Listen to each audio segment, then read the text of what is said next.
हायच्या घरी गेल्यावर त्याने दाखवायला सुरू केली, बघ ही 4 बैल, ही माडी, ही गाडी, हे घोडं.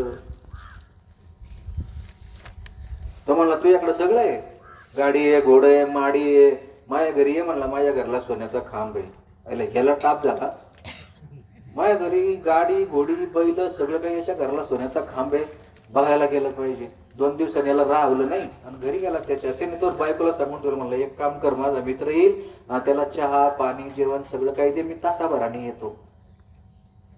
हे हातपाय धुवायचं सारखं बघायचं सोन्याचा खांब कुठे, चहा प्यायला बसायचं बघायचं सोन्याचा खांब कुठे. याला काही दिसलंच नाही. याने सांगून ठेवलं तर मात्र की बाबा आला का चहा पाणी दे, मस्त त्याला बसायला जेवण खावं, मी येतो तासाभराने. ते माशे तासाभराने आले. हे नावं फक्त घेतली तर का, तसं काही त्यांच्या बाबतीत घडत नाही, फक्त नावं घेतली तर आठवली म्हणून सहज.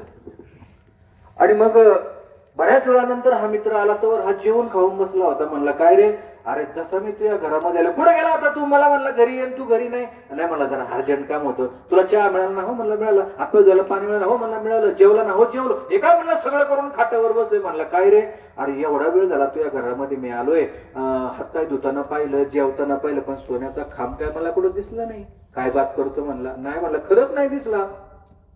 म्हणला मग खरं सांग, तुझ्या घरी मी आलो ना, मला चहा विचारलास ना, मला पाणीची नुसतीच बैलन, गायन, मशीन, ट्रॅक्टर हे दाखवित राहिला, मला चहा विचारला नाही, मला पाणी विचारलं नाही, मला जेवणही विचारलं नाही. म्हणला तुला माझ्याकरता सोन्याचा खांब बघायचा आहे, खांब इथंच. आणि पत्नीला आवाज दिला, लक्ष्मी या बाहेर या. पत्नीला त्याच्यासमोर उभी केली, सांगितलं अरे बाळा, माझ्या घरचा सोन्याचा खांब दुसरा तिसरा काही नसून माझी बायको माझ्या घरचा सोन्याचा खांब आहे.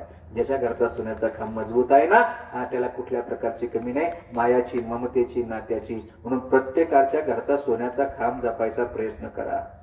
तुमची पत्नी तुमच्या घरचा सोन्याचा खांब आहे, तुमची आई तुमच्या घरचा सोन्याचा खांब आहे.